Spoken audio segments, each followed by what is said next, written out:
Ibu, Bapak, saudara-saudari, para upasaka-upasika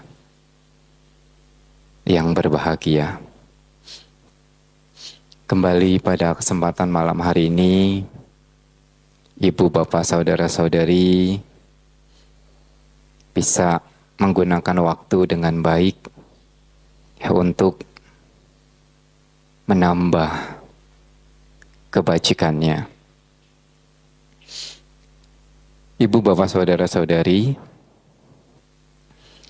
seperti yang kita ketahui bahwa manusia itu terdiri dari jasmani dan batin. Terdiri dari nama dan rupa. Ya, di mana sesungguhnya jasmani dan batin atau tubuh jasmani dan batin ini kedua-duanya penting dan perlu kita perhatikan, perlu dirawat, perlu dijaga. Tubuh kita, jasmani kita perlu diberi makan, perlu dibersihkan.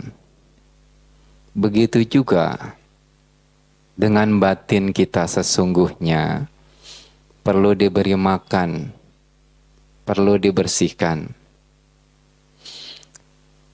Namun sesungguhnya caranya berbeda. Memberi makan tubuh jasmani, membersihkan tubuh jasmani dengan memberi makan dan membersihkan batin, ya berbeda. Kalau tubuh kita, jasmani kita ini, ya kita kasih makan, tentu makanan yang bisa dilihat dengan mata.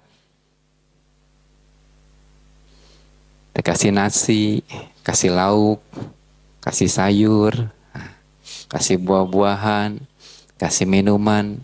Nah, itu untuk beri makan ke tubuh jasmani. Membersihkannya dengan apa? Dengan air.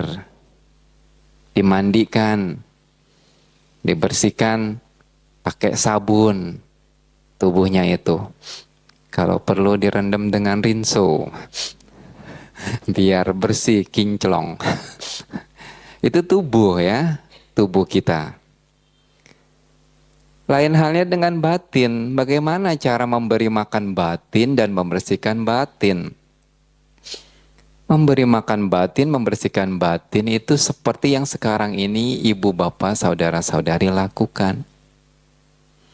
Datang ke wihara melakukan puja bakti, membaca parita, bermeditasi, mendengarkan dhamma, itu memberi makan batin. Sekaligus membersihkan batin.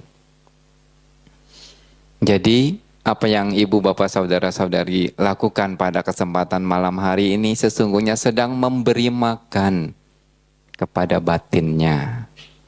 Juga membersihkan batinnya. Ini dua-duanya penting ya. Maka jangan yang diurus itu yang tubuhnya saja. Dikasih makan yang enak-enak ya. Dikasih pakaian yang bagus-bagus ya. Setiap hari dibersihkan. Sehari dibersihkan tubuhnya berapa kali? Ya, minimal 2 kali, pagi sore. Nah, tubuhnya setiap hari dikasih makan berapa kali? Pagi sarapan pagi, siang makan siang, sore makan sore, malam makan malam. Itu tubuhnya dikasih makan sehari sampai 4 kali. Ya, biasanya sih umumnya 3 kali ya. Pagi sarapan, siang dan sore. Itu untuk tubuh. Bagaimana dengan batinnya? Ya, kalau nggak ada SPD Bante, batinnya dikasih makan seminggu sekali. Wah, lapar deh batinnya. Nah, Kalau tubuh kita nggak dikasih makan, apa akibatnya? Lemes, bisa sakit. Tubuh kita nggak dibersihkan, bisa kotor, juga bisa menjadi sakit. Sesungguhnya batin juga demikian. Kalau batin kita nggak dikasih makan, nggak dibersihkan, batin kita juga akan menjadi sakit. Batin kita bisa menjadi sakit. Tentu sakit fisik, sakit tubuh dengan sakit batin ini juga berbeda. Dan sesungguhnya sakit batin jauh lebih berbahaya. Kalau seorang yang selalu lapar batinnya dan batinnya nggak pernah dibersihkan, nanti dia orangnya mudah stres. Sedikit masalah saja, masalahnya dianggap sudah berat sekali. Apalagi masalahnya besar, wah, tambah stres. Ya, begitulah. Maka penting memperhatikan batin ini. Jangan hanya memperhatikan tubuh saja. Penting memberi makan dan juga membersihkan batin. Dengan apa? Dengan baca parita, dengan meditasi, dengan mendengarkan dhamma, sehingga batinnya menjadi kenyang, batinnya menjadi bersih, tidak mudah sakit, tidak mudah tersinggung, tidak mudah marah, tidak mudah stres. Kalau batinnya ini penuh dengan dhamma. Itulah penting kita mengurus batin kita di samping mengurus tubuh jasmani. Ibu, bapak, saudara-saudari, malam hari ini kita berbicara dhamma tentang siapa yang takut mati dan siapa yang tidak takut mati. Nah, sebelum lebih jauh mengulas tentang ini, ada satu cerita. Cerita tentang seorang suami yang memiliki 4 orang istri. Banyak sekali Bante si suami ini istrinya. Nah, namanya apa kalau banyak istrinya? Istrinya lebih dari 2. Bukan lagi poligami, apa namanya nantinya? Suami istri banyak aja lah, nggak usah susah-susah. Ya, ada suami yang punya istri 4. Nah, tentunya yang paling disayang biasanya istri yang nomor, tahu dia. Yang paling diperhatikan, yang paling disayang itu istri yang nomor 4. Dibelikan baju yang indah-indah, dikasih makanan-makanan yang lesat-lesat. Pokoknya yang paling disayang ini istrinya yang nomor 4. Sesungguhnya istri nomor 3 juga dia sayang. Kalau istri yang nomor 3 ini selalu dia bangga-banggakan. Dia perkenalkan kepada orang-orang, kepada teman-temannya, ya. Diperkenalkanlah istrinya yang nomor 3 ini. Tapi dia kadang-kala cemas terhadap istrinya yang nomor 3. Takut diambil orang.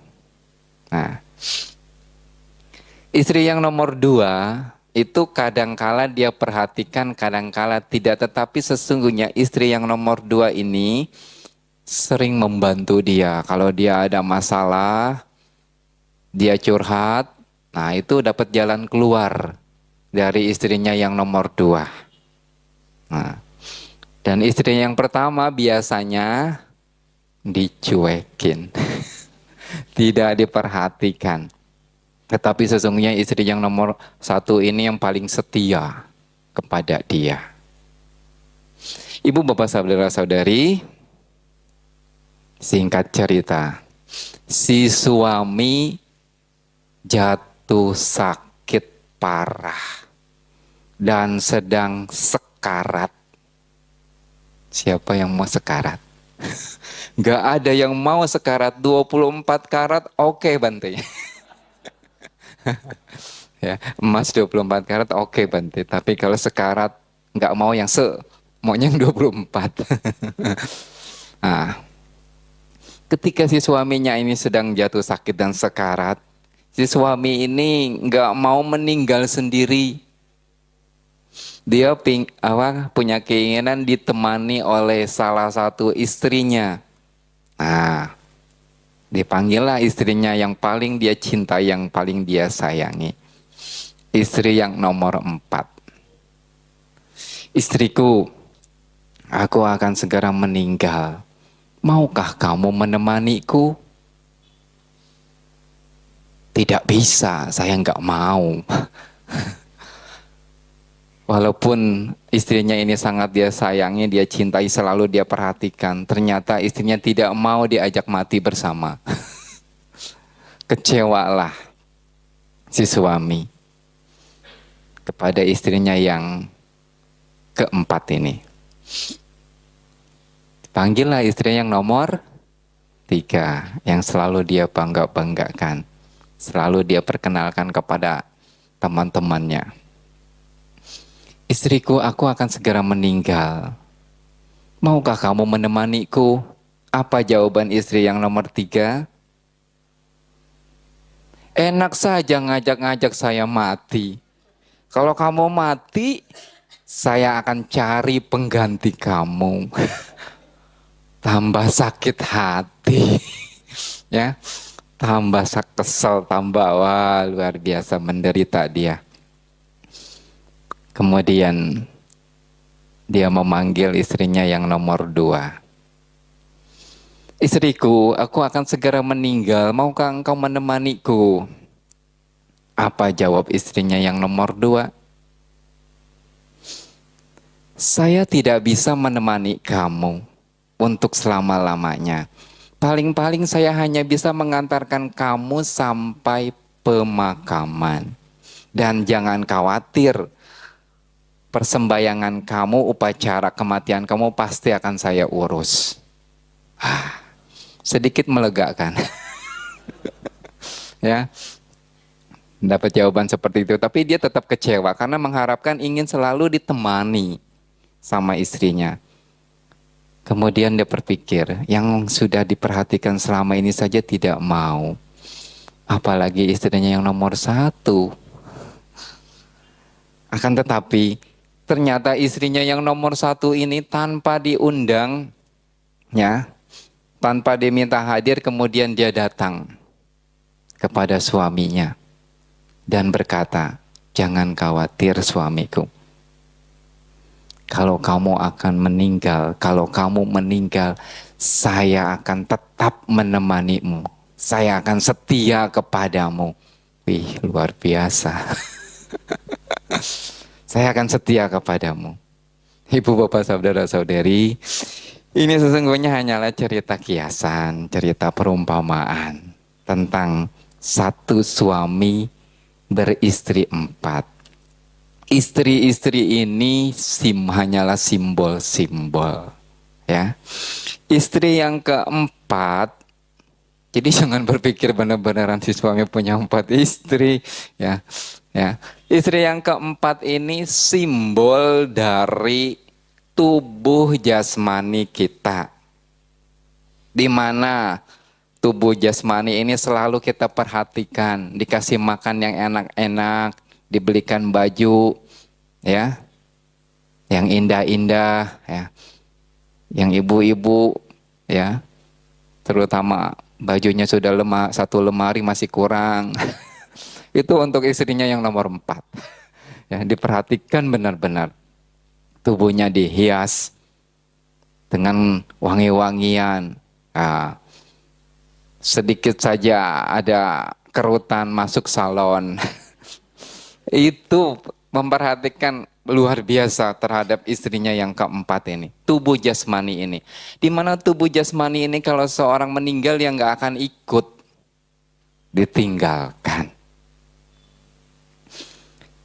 Istri yang nomor 3 ini simbol dari harta, kekayaan, dan jabatan.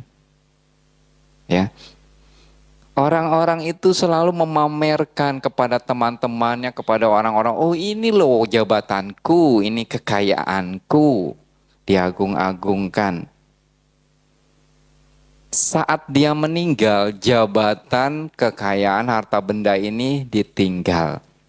Dan jabatan harta kekayaan ini akan mencari pengganti pemiliknya.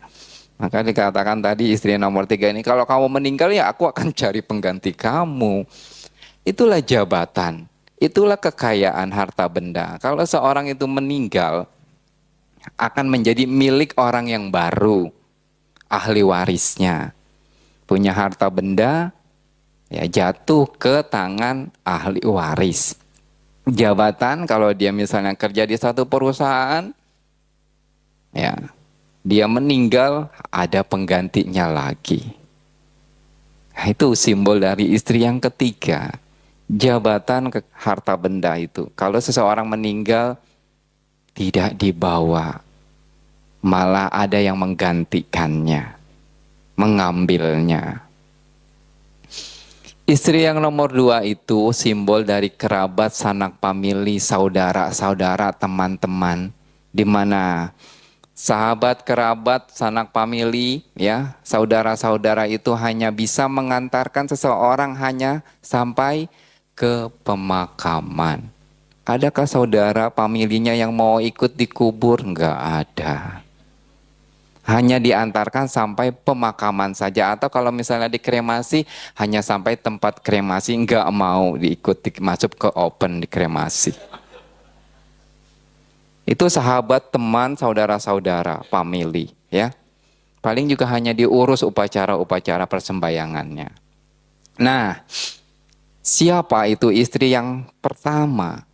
Istri yang pertama ini yang setia, yang akan menemani seseorang walaupun dia sudah meninggal. Perbuatan seseorang yang paling setia, ya. Kalau dia sering berbuat baik, kebajikannya ini akan menemani dia, akan mengantarkan dia ke alam-alam bahagia. Kalau yang dilakukan adalah yang buruk, perbuatannya ini juga yang setia menemani dia dan akan diantarkan ke alam-alam rendah, ke alam-alam sengsara. Itulah 4 istri yang semestinya yang perlu diperhatikan. Istri nomor berapa? Nomor 1, karena yang paling setia, kemanapun pergi akan selalu ikut. Nah, ibu, bapak, saudara-saudari, ya, semua makhluk yang terlahirkan pasti akan mengalami kematian. Tidak satu makhluk pun yang setelah lahir bisa hidup selama-lamanya, yang bisa hidup abadi, tidak ada. Semua makhluk pasti mengalami kematian. Seseorang yang sudah terlahirkan pasti akan menuju kepada kematian, bagaikan anak panah yang dilepaskan dari busurnya. Anak panah ini akan melayang, melesat menuju sasaran. Ketika sampai sasaran, anak panah ini akan berhenti. Seperti itu juga kehidupan makhluk hidup.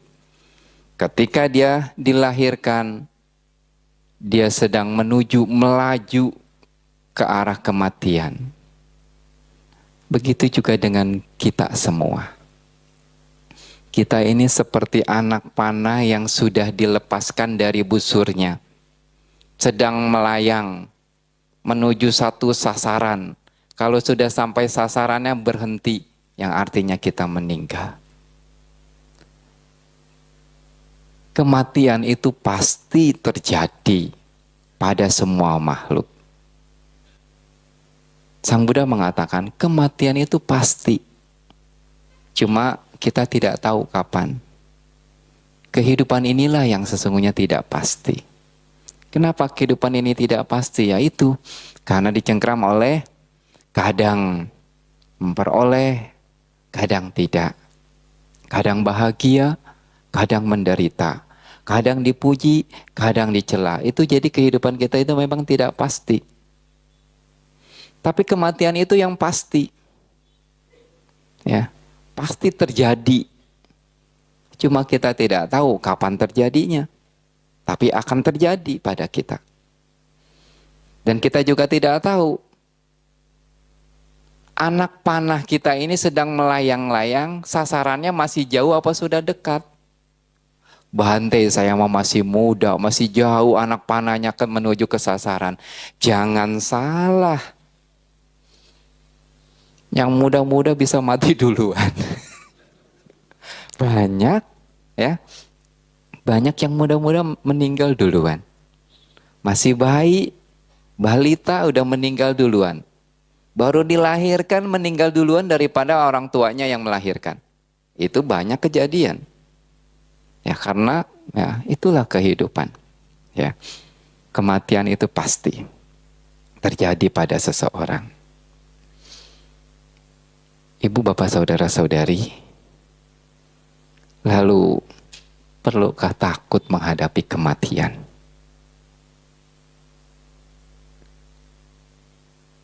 Di dalam Anguttara Nikaya kelompok 4 itu ada pertanyaan dari Brahmana Janusoni yang datang kepada Sang Buddha, dan dia punya pandangan bahwa semua makhluk itu takut pada kematian.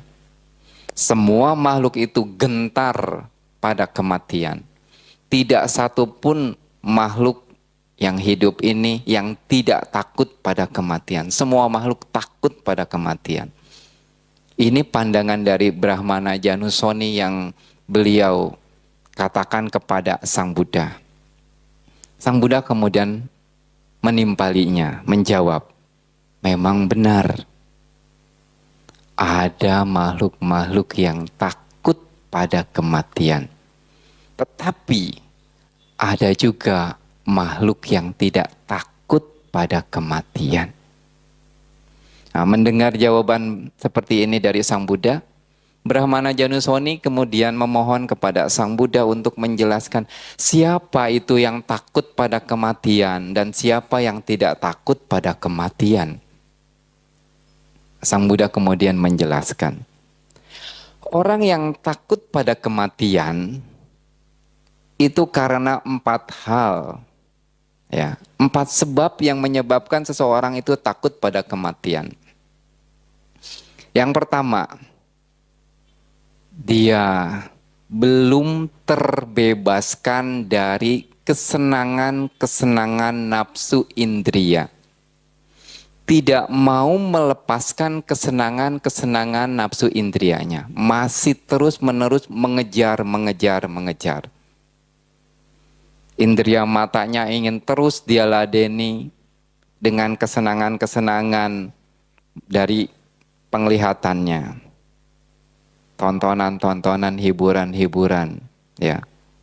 Benda-benda yang dilihat dengan mata yang menarik. Telinganya senantiasa mencari kesenangan-kesenangan, alunan-alunan suara-suara yang merdu, ya. Musik-musik. Lidahnya senantiasa mencari kesenangan-kesenangan, kecapan-kecapan yang nikmat, yang lesat. Begitu juga dengan indera-indera yang lain. Orang yang belum terbebaskan dari kesenangan-kesenangan nafsu indria dan tidak mau melepaskan kesenangan nafsu indrianya ini adalah orang yang menyebabkan dia itu takut menghadapi kematian. Baru dia jatuh sakit saja dia sudah cemas. Seorang yang senantiasa memanjakan kesenangan-kesenangan indrianya, ingin selalu memuaskan nafsu-nafsu indrianya, baru jatuh sakit saja dia sudah cemas, sudah gelisah. Saat masuk rumah sakit, dokternya bilang, kamu nggak boleh makan ini, nggak boleh makan itu. Stres dia. berpisah dengan kesenangan-kesenangan indria lidahnya. Wah, sudah bingung dia, sudah cemas. Apalagi saat-saat menjelang dia meninggal. Wah, bagaimana ini? Saya tidak bisa lagi menikmati ini, tidak lagi bisa menikmati itu. Nah, itulah orang yang takut dan cemas menghadapi kematian karena belum terbebaskan dari kesenangan-kesenangan nafsu indria. Termasuk di sini adalah orang yang terus-menerus ingin bersama dengan apa-apa yang dia miliki. Harta benda, ya, pasangan hidup, anak-anak, orang tua. Dia sangat ingin selalu bersama-samanya, tidak mau terpisahkan. Saat dia jatuh sakit dan akan meninggal, dia cemas, bagaimana nanti dengan istriku, dengan suamiku, dengan anak-anakku, dengan keluargaku. Dia takut, dia cemas terhadap apa yang dia miliki itu. Ya, takut berpisah. Inilah hal yang pertama yang menyebabkan seseorang itu takut dan cemas menghadapi kematian. Hal yang kedua, kenapa seseorang itu takut dan cemas menghadapi kematian? Karena dia masih terus-menerus ingin bersama dengan tubuhnya. Melekati tubuhnya. Tidak mau berpisah dengan tubuhnya. Ya, sangat memanjakan tubuhnya ini. Terus-menerus ingin bersama dengan tubuhnya. Tubuhnya sedikit berubah saja dia sudah stres. Karena selalu ya melekati tubuhnya ini, ingin tubuhnya selalu indah, menarik, ya. Ada sedikit perubahan pada tubuhnya, ada kereputan sudah, bagaimana ini tubuhku tidak menarik lagi. Masuk salon, biar kenceng lagi. Emang lari, biar kenceng. Sangat melekati tubuhnya. Rambutnya mulai berubah. Jadi ada dua warna. Enggak terima, lebih baik daripada hitam putih, lebih baik merah saja. Dicat merah. Pirang itu lebih menarik. Enggak terima. Karena melekati tubuhnya ini, ya. Seorang yang begitu sangat melekati tubuhnya, nggak mau berpisah dengan tubuhnya itu saat akan meninggal, dia takut, dia cemas.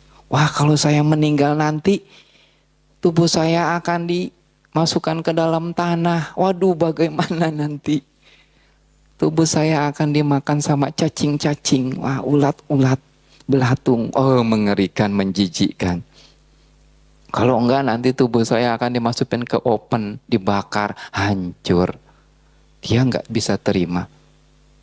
Enggak bisa terima seperti itu. Dia cemas, dia takut.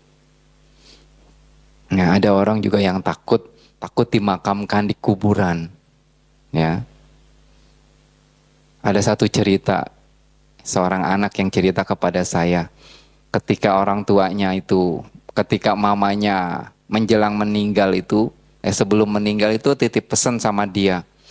Nanti kalau dia meninggal, dia nggak mau dimakamkan di pemakaman. Maunya dimakamkan, maunya dikubur di dalam rumah. Katanya takut di kuburan itu, di pemakaman itu banyak hantu, banyak setan. Padahal kalau dia meninggal lahirnya di alam peta juga jadi temannya.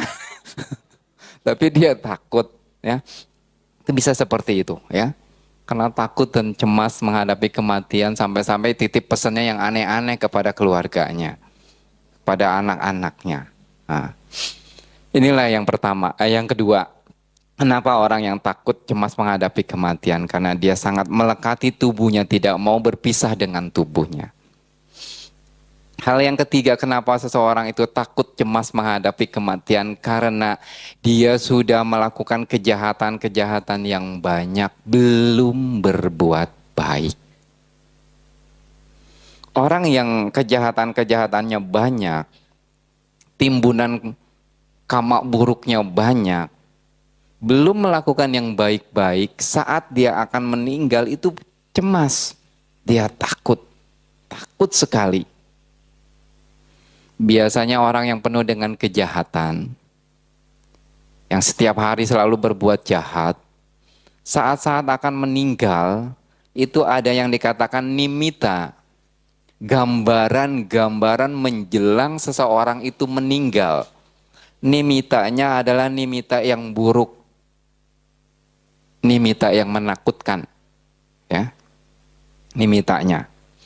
Bisa jadi dia melihat kobaran-kobaran api yang panas, membuat dia gelisah, takut, cemas. Ya, kadangkala dia melihat satu keadaan ya yang benar-benar apa seperti kayak mati lampu, sama sekali tidak ada cahaya, hitam pekat, gelap, ya, membuat dia takut, cemas. Itu gambarannya seperti itu.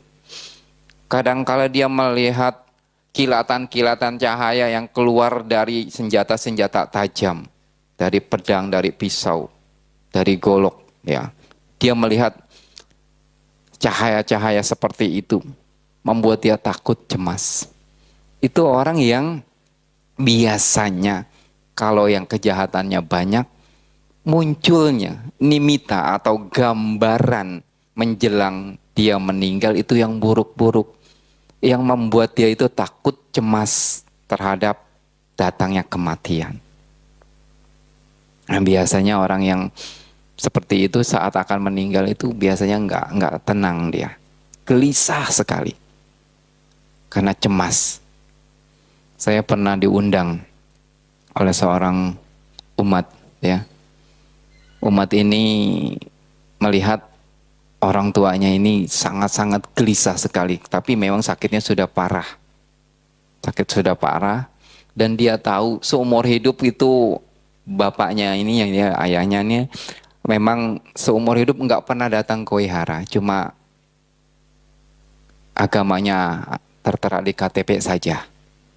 Tak sama sekali nggak pernah mengenal Dhamma, nggak pernah ke wihara. Apa itu puja bakti, apa itu parita, dia sama sekali nggak tahu. Karena seumur hidup memang nggak pernah datang ke wihara. Ya, tapi anaknya kalau mengarahkan ketika orang tuanya masih sehat, diarahkan nggak mau, selalu menolak. Nah, anaknya ini ketika ayahnya seperti itu gelisah, yang dan udah sakit parah, ya, mengundang saya untuk baca parita. Karena sepertinya dia punya firasat kayaknya ayahnya ini nggak akan lama lagi akan meninggal karena sudah semakin parah sakitnya. Tetapi selalu gelisah, cemas. Ya, saya perhatikan dia terbaring di ranjang itu selalu mengeluh panas, panas. Padahal kipas angin itu banyak di situ, diarahkan ke tubuh dia, tetapi selalu mengeluh panas, panas, dan nggak bisa diem, bolak-balik tubuhnya, ya. Dia gelisah, cemas sekali, ya. Ini nimitanya, gambaran kematiannya. Kalau misalnya itu memang dia menjelang meninggal, ini tidak bagus, ya, tidak bagus. Bisa-bisa kalau dia dalam keadaan seperti itu dia meninggal, seakan jatuh ke alam-alam rendah, alam-alam sengsara, karena nimitanya tidak bagus, ya, yang buruk-buruk itu. Nah, itulah kenapa orang itu takut, cemas menghadapi kematian karena sudah melakukan kejahatan yang banyak, belum berbuat baik. Ibu, bapak, saudara-saudari, hal yang keempat, kenapa orang itu takut, cemas menghadapi kematian? Karena orang ini tidak yakin, masih ragu-ragu terhadap tiratana. Ragu-ragu kepada Buddha, Dhamma, dan Sangha, tidak yakin. Dia tidak yakin kepada Buddha, dia tidak yakin kepada Dhamma, dia tidak yakin kepada Sangha. Dia ragu-ragu. Keragu-raguan kepada tiratana ini yang menyebabkan dia takut, cemas menghadapi kematian. Dia nggak yakin kepada Dhamma. Dia nggak yakin kalau perbuatan baik itu akan menghasilkan kebahagiaan. Dia tidak yakin kalau seseorang yang selalu berbuat baik nanti akan terlahir di alam bahagia. Dia tidak yakin. Dia juga tidak yakin kalau orang berbuat jahat itu akan menderita, akan jatuh ke alam-alam penderitaan. Dia tidak yakin. Dia nggak percaya hukum karma. Nah, orang yang seperti ini tidak ada keyakinan, penuh dengan keraguan-raguan. Saat dia akan meninggal, dia akan takut, dia akan cemas. Takut, cemas menghadapi kematian. Inilah 4 hal yang menyebabkan seseorang itu takut menghadapi kematian. Dia masih menyenangi kesenangan-kesenangan indria, belum terbebaskan dari kesenangan-kesenangan indria, terus ingin memanjakan kesenangan-kesenangan indrianya. Dia sangat melekati tubuhnya, tidak mau berpisah dengan tubuhnya. Dia sudah melakukan kejahatan-kejahatan yang banyak, belum berbuat baik. Dan dia ragu-ragu kepada Tiratana. Ibu, bapak, saudara-saudari, lalu bagaimana dengan orang yang tidak takut, tidak cemas menghadapi kematian? Jangan berpikir, Bante, saya tidak takut terhadap kematian, saya mau mati sekarang. Itu bukan yang seperti itu yang dimaksud menurut Dhamma. Seperti yang beberapa waktu yang lalu, waktu di wihara di Tangerang, saya ada seorang anak yang begitu berbakti kepada ibunya yang sudah tua, yang sudah sering sakit-sakitan ya. Itu dia, anaknya ini kalau pas dia libur kerja pasti mengajak ibunya yang sudah tua itu naik beca. Kalau becanya di sini beda sama becanya di Tangerang sana. Beca di Tangerang itu di kayu, masih di kayu sama tenaga ya. Kalau beca di sini sudah pakai motor ya, sudah sebelahnya itu pakai mesin, ya, cepat jadinya. Ya, dia pakai di kayu. Nah, dia ini anak ini setiap kali kalau libur dan tahu saya ada di wihara pasti datang bawa mamanya untuk berdana makan pagi. Ya, berdana makan pagi karena dia tahu dia ingin mengkondisikan mamanya ini agar punya kondisi, punya kumpulan kebajikan-kebajikan. Caranya dia diajaklah mamanya itu ke wihara untuk berbuat baik, untuk berdana makanan. Nah, saat dia mempersembahkan dana makanan ya biasanya saya kasih wejangan-wejangan. Nah, anaknya ini bilang, Bante, tolong nasehatin mama saya ini selalu mengeluhnya ingin mati, ingin mati. Saya tanya, kenapa ingin mati, Oma? Saya sudah enggak betah lagi jadi manusia, katanya. Saya sudah bosan jadi manusia, punya penyakit enggak sembuh-sembuh. Saya kadang-kadang enggak diperhatikan sama anak-anak saya, lebih baik saya mati.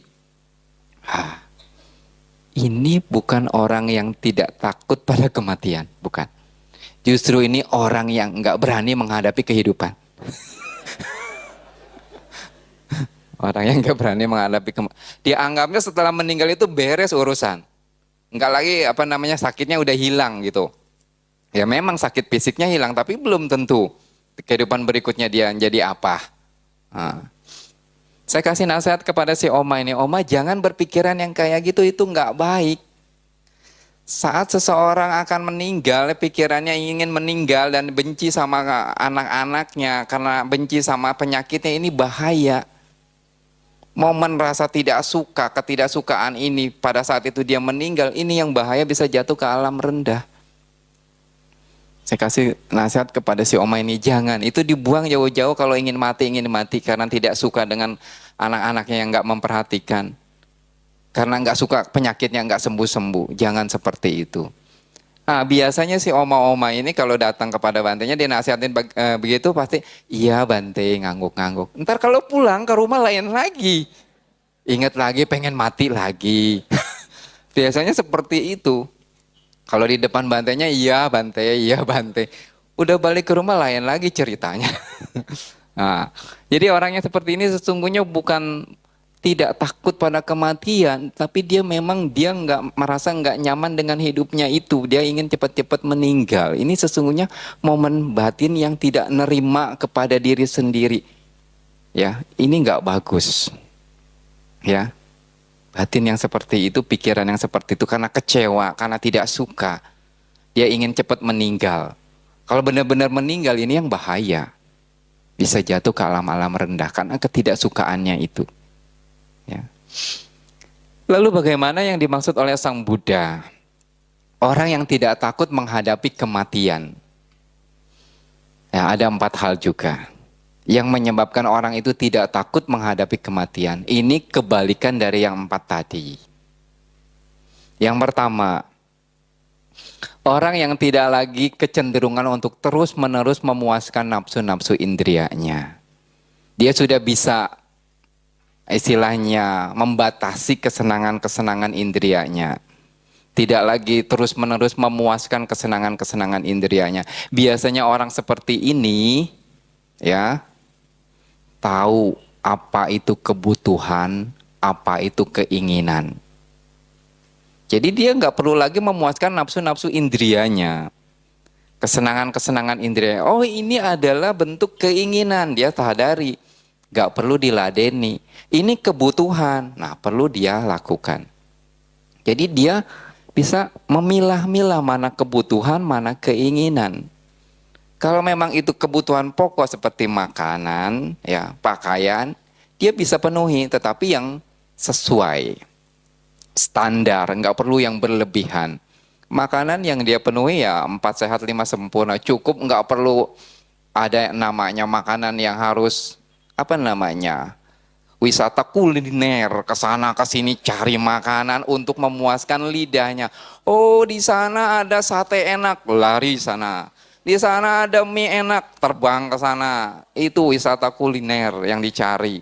Nah, orang yang ini dia tahu bahwa makanan itu hanya sebagai penyambung hidup untuk kebutuhan tubuh ini. Jadi dia tahu cukuplah 4 sehat 5 sempurna, sederhana saja, enggak perlu yang namanya cari-cari makanan yang aneh-aneh, ya. Coba sana, coba sini, ya. Nah, begitu juga dengan pakaian, enggak perlu yang mahal-mahal, sampai 1 lembar pakaian 1 juta, 2 juta, bahkan sampai puluhan juta. Nah, padahal yang ratusan ribu pun sudah indah, sudah bagus, ya. Ya. Kan fungsi pakaian itu hanya untuk menutupi organ tubuh agar tidak malu dilihat orang. Dan juga untuk melindungi tubuh ini dari terik matahari, dari kotoran, dari debu-debu. Itu kan fungsi pakaian. Yang seperti itu sesungguhnya tidak mahal. Justru yang mahal itu yang pakaian aneh-aneh, yang tangannya cuma sepotong lah.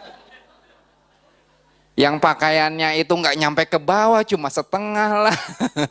Justru itu yang mahal. Dari bahannya yang apalah segala macam. Nah, jadi dia tidak lagi memuaskan nafsu-nafsu kesenangan indrianya. Karena dia tahu mana itu kebutuhan, mana itu keinginan.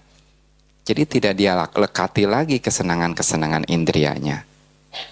Nah, ini orang yang tidak takut, tidak cemas menghadapi kematian, salah satunya seperti itu.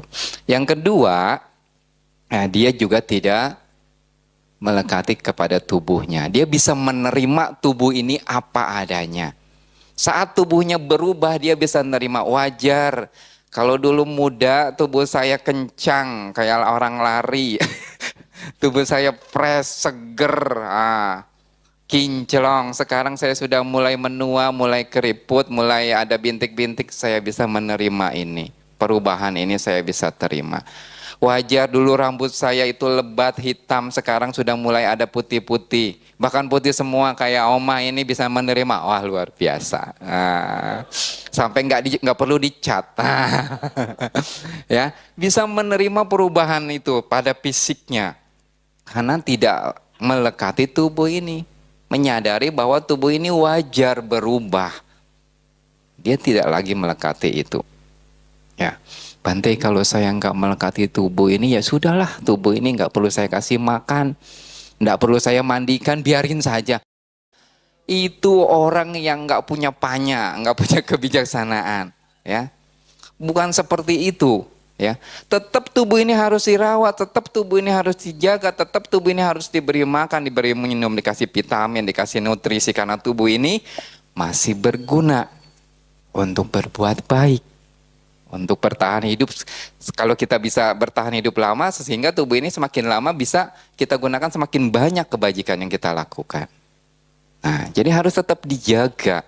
Walaupun memang suatu saat tubuh ini akan berubah, nah, harusnya bisa menerima perubahan itu. Perubahan dari tubuh ini, dari fisik ini. Jadi tidak melekati yang indah-indah saja dari tubuh ini. Dan nggak mau berubah, nggak mau terjadi perubahan. Nah, ini yang harus diwaspadai. Bisa menerima perubahan pada tubuhnya. Tidak lagi melekati tubuhnya, maksudnya seperti itu. Orang yang tidak melekati lagi tubuhnya, dia tidak takut, tidak cemas menghadapi kematian. Yang ketiga, orang yang tidak takut, tidak cemas menghadapi kematian adalah orang yang sudah mengumpulkan kebajikan yang banyak, tidak melakukan yang buruk.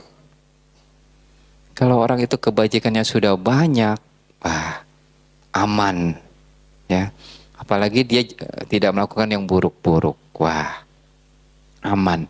Saat dia akan meninggal, itu nimita atau bayang-bayang atau gambaran menjelang meninggal itu biasanya gambarannya adalah gambaran yang indah-indah, yang baik-baik. Kalau orang yang penuh dengan kebajikan, yang muncul gambaran-gambaran yang baik. Bisa jadi dia melihat taman-taman yang indah penuh dengan bunga-bunga yang warna-warni, menyenangkan. Kadangkala dia melihat kolam yang sejuk, begitu sejuk sekali terlihat. Kadangkala dia melihat istana yang megah, yang mewah. Nah, gambarannya akan seperti itu yang baik-baik. Membuat dia senang, bahagia. Ya. Tidak takut, tidak cemas. Itu karena kebajikannya yang banyak. Ya. Mungkin ibu bapak saudara-saudari pernah lihat ataupun pernah mendengar kabar ada seorang yang meninggal dalam keadaan tersenyum. Nah, itu berarti dia nimitanya bagus, nimitanya baik.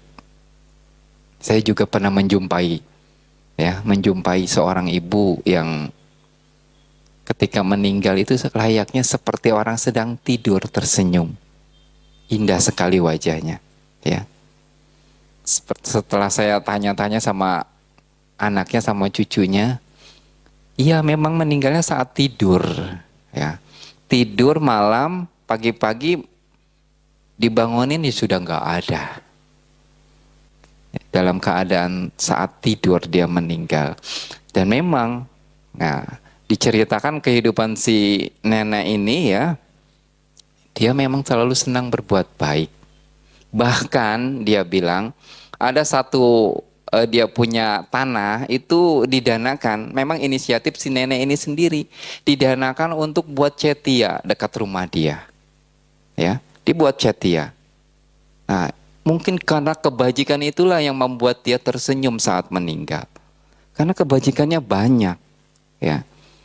Dia ingat itu, dia pernah berdana sebidang tanah untuk dijadikan cetia. Saat itu dia terkenang itu, dia meninggal, dia happy, bahagia, bisa lahir dalam bahagia. Nah, itu nimitanya bagus biasanya kalau orang yang meninggal dalam keadaan tersenyum. Ya, ini orang yang tidak takut, tidak cemas menghadapi kematian. Karena dia sudah mengumpulkan kebajikannya banyak, tidak melakukan yang buruk-buruk. Yang keempat, kenapa orang itu tidak takut, tidak cemas menghadapi kematian? Karena dia sudah yakin kepada tirak tanah. Tidak ragu-ragu lagi. Ya. Tidak ragu-ragu lagi kepada tirak tanah. Sudah yakin, benar-benar yakin. Ya. Mungkin ibu bapak saudara-saudari pernah dengar cerita tentang mata kundali. Itu ceritanya dia adalah seorang anak dari orang yang kaya raya, di mana ayahnya ini kaya raya tetapi kikir, pelit, nggak pernah memberi, nggak pernah berdana, bahkan dia sendiri ya untuk kebutuhannya itu diirit-irit, tahu diirit-irit? Untuk mencukupi kebutuhan hidupnya sayang gitu ya. Nggak dia gunakan, tapi hartanya dia tumpuk ya. Nah anaknya ini juga nggak dia didik, nggak diajarkan untuk memberi, bahkan dikasih paham bahwa kalau memberi itu akan menghabiskan harta benda. Sehingga anaknya ini, si mata kundali ini tidak mengenal kebajikan, tidak pernah berdana. Ya, suatu saat si mata kundali ini jatuh sakit, orang tuanya juga nggak mau membawa ke rumah sakit, atau saat itu memang bukan bukan zaman sekarang banyak rumah sakit, saat itu adalah tabib, tapi nggak dibawa ke tabib, dia ramu sendiri ya, karena kikirnya takut bayar tabib, takut bayar obat. Nah, anaknya ini disembuhkan dengan caranya sendiri, tapi nggak sembuh, malah parah. Akhirnya tambah parah, dan terlihat oleh ayahnya anaknya ini kayaknya udah nggak bakalan lama hidupnya. Sudah sangat parah sekali, sudah sekarat. Akhirnya anak ini ditaruh di teras rumah, di depan rumah. Kenapa ditaruh di teras rumah, di depan rumah? Karena ayahnya berpikir, kalau anaknya ini meninggalnya di dalam rumah, nanti banyak orang-orang melayat dan datang masuk ke rumah melihat harta bendanya yang banyak, takut diminta. Maka anaknya yang sudah sekarang ditaruh di depan rumah. Nah, saat ditaruh di depan rumah itu pagi-pagi, ya, seperti biasa ya, Sang Buddha itu setiap pagi, yang kemarin sempat saya ceritakan ya, kegiatan Sang Buddha. Nah itu di momen jaga ketiga, salah satunya itu kegiatan Sang Buddha itu menerawang, melihat, memindai seisi dunia ini dengan kekuatan mata batin beliau. Pada saat itu siapa yang butuh? Nah, saat Sang Buddha itu melihat dengan mata batin beliau, beliau melihat ada mata kundali yang sedang sekarat yang perlu bantuan. Kalau mata kundali ini dibiarkan meninggal dalam keadaan seperti itu, dia akan jatuh ke alam rendah. Ya. Tapi Sang Buddha melihat kalau beliau muncul di sana, mata kundali ini bisa melihatnya, ini bisa membantu, ya, bisa membantu, dan akan ada manfaat besar di sana. Setelah kejadian itu nanti akan ada manfaat besar buat banyak orang. Nah, akhirnya Sang Buddha pagi itu ya mewujudkan tubuhnya, ya, bayang tubuhnya seperti asli di depan rumah mata kundali. Sosok Sang Buddha ada hadir. Mata kundali yang sedang sekarat ini awalnya nggak memperhatikan.